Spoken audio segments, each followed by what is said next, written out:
Across Africa, millions finish school and find nothing.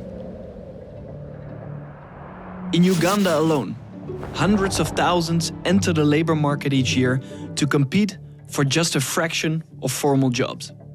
Potential is wasted. In 2014, just outside Kampala, Uganda, something unusual began. It's called SINA, the Social Innovation Academy. But unlike a school, there are no teachers. Unlike an NGO, there are no managers. And unlike a company, there is no functional hierarchy. Instead, a community of young people, many from refugee settlements and disadvantaged backgrounds, came together to run everything themselves. Here's how SINA works. When a new scholar arrives at SINA, they expect classrooms and lectures. Instead, they discover a self-managed community where everyone takes on real roles. One scholar might join the finance team, keeping the books transparent. Another may step into the community team, resolving conflicts and organizing events. Someone else may take charge of the canteen, making sure it turns a profit. There are no bosses, just roles chosen and rotated. Decisions are made in teams. Everyone holds each other accountable with authority shared across the community. This non-hierarchical system does more than run the academy. It teaches leadership by experience. Take Edson. He arrived with no business background. Within months, he was part of the canteen team. They divided responsibilities, set goals, and made collective decisions.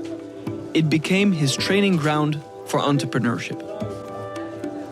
As scholars grow, they form teams around real-world problems. Malaria, unsafe drinking water, waste pollution. They design solutions, test them in the market, and, if they work, turn them into enterprises. One powerful example is Uganix. Its founder, Joanne, grew up watching her community suffer from malaria.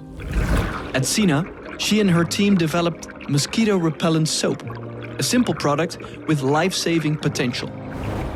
They tested it locally, refined it, and built it into a social enterprise. And today, Uganix reaches thousands of households, protecting families from malaria while creating jobs in the process. Stories like this show what happens when hierarchy is removed and responsibility is shared. Scholars don't just learn theory, they build solutions their communities desperately need. And by the time they leave, scholars are not job seekers, they're job creators.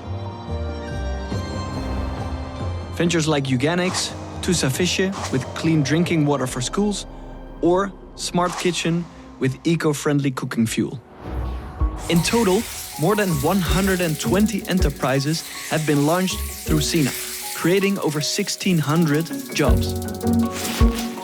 And here's the real magic. The system regenerates itself. Scholars step into roles, then hand them over to the next wave. Some become mentors, others replicate the model in their own countries.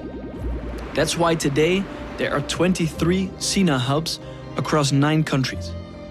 Each one locally owned. Each one non-hierarchical.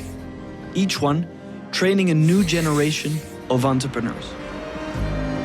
SINA does not scale like a company. It scales like nature, through replication, interdependence, and freedom paired with responsibility. The mission? To create regenerative communities for a free, responsible world. At SINA, the line between learner and leader disappears.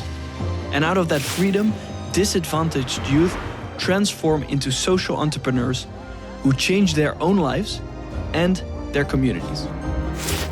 This is education reimagined, not preparing people for jobs, but enabling them to create their own future.